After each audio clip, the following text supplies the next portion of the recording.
you saw a big headline this weekend. Odell Beckham Jr. back in the NFL, signing a 1-year deal for $15 up to as much as $18 million contract worth with the Baltimore Ravens. Okay, well, why would he do this? I'm like Brian Windhorst. Now, why would he do this? He was supposed to see the Jets today. He was. So he avoided the Jets. Look, I'm happy about that. Look, being a Jets fan, I'm happy that we didn't pay $18 million for Odell Beckham Jr., who is kind of just a guy at this point. I mean, really, I was like, he's going to show up on Monday because Aaron Rodgers wants him, and they're going to sign Odell, and they're going to pay him all this money, and it's going to be the number 3 receiver at best with the Jets. But here's the deal now. This is the big domino. Odell Beckham Jr. with his contract to the Ravens, and NFL Network reported that both he and Lamar Jackson were in deep conversation about Odell joining the Ravens and teaming up for one shot at the Super Bowl. Now, this flies in the face of every single thing we have known about Lamar Jackson. Why that he's even contemplating going back to the Ravens after sitting out with injuries, after knowing that, okay, everybody's sitting down to breakfast at the owners' meetings. Now, here's my trade request out. He's done. His mom even says he's done. He's moved on. He wants out. So how the hell does this happen, right? How the hell are we at this point where they're on each other's Instagram pages and they're enjoying each other? Look, first things first, I get Odell signing this contract because nobody else was going to give him this money. I mean, really, the Jets were hoping he would come in for like a 1-year, $4 million deal, it gets incentives up to about 6 or 7. I mean, one year and $15 million are you kidding me? Really? For a guy that hasn't played in well over a year, who has been nothing but a diminished form of himself for the past few years? I feel like a weight is lifted off me. I don't have to root for Odell this year. All the criticism I've given him the last guy, I was like, it's going to happen. I'm going to have to root for him. I'm going to have to. Now, like, a weight is lifted from me. I get why he signed with the Ravens because they gave money. But the whole thing with Lamar Jackson, I'll lay this out because this is the only avenue I can think of, which is why this happens and we could see Lamar and Odell teaming up in Baltimore. Because, like I said, everything was he's done, he's gone, he's not coming back, right? He knows his name isn't great around the NFL right now for health and business reasons, right? You've heard, I mean, look, the Lamar Jackson needs an agent contract is becoming like a talking point is becoming like the Ryan Fitzpatrick is a smart quarterback, all right? We've heard, yes, we know he doesn't have an agent, but nobody's interested in him for 2 first-round picks and $230 million guaranteed at least. Nobody wants that. We've seen that all the way across the board.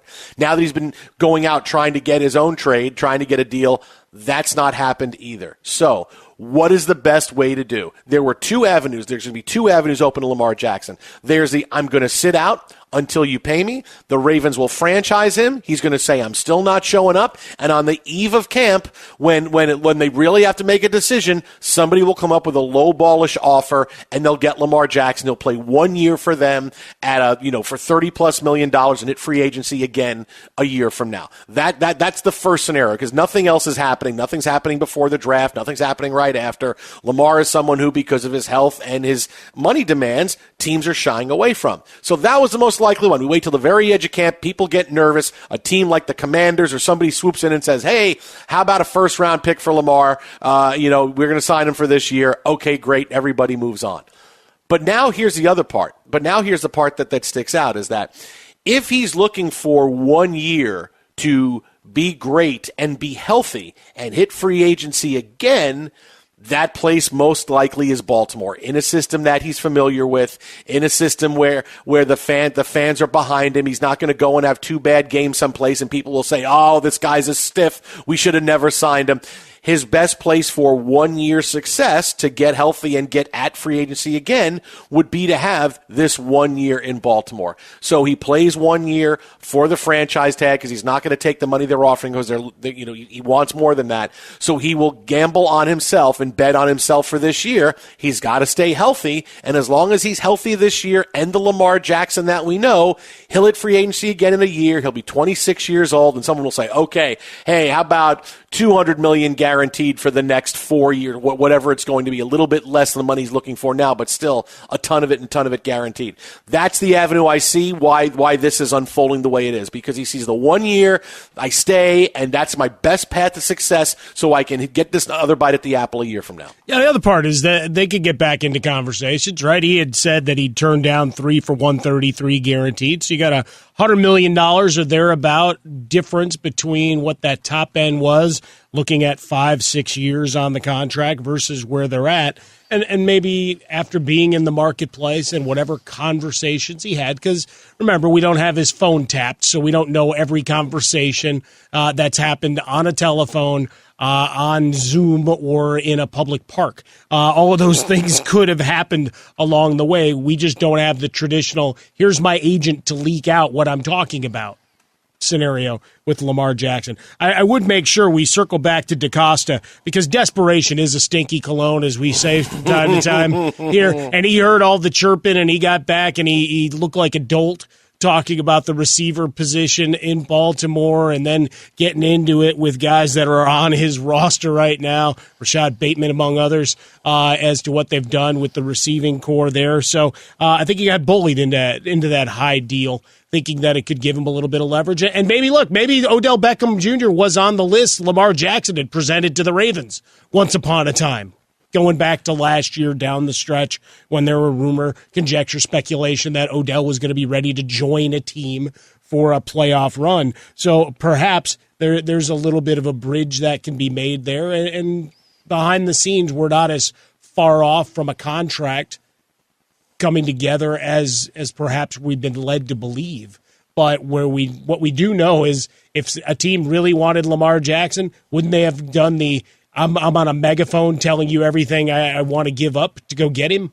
Yes, that's where we'd be at. Look, because they want to impress their fans, right? Look, we're not resting on our laurels here. We're going out and getting top-notch talent. So, the game of liar's poker that we've seen at press conferences and everything else, it does tend to get a little loud when you've got a player of this talent there, and the silence says that behind the scenes there may be some work going on in Baltimore. Yeah, this seems to be more, as time goes on, this seems to be more Russell Wilson set up than a trade demand and I'm out now. Where when Wilson made his demands 2 years ago, it was, oh, wow, Wilson wants out and Rodgers wants out. And Wilson's demand was really, hey, if things don't change this year, then I want out. And that's exactly what happened. Things didn't change enough, and the Seahawks got tired of his act, and they traded him. This may be a Russell Wilson, but a little bit differently, where, okay, I made all my noise now.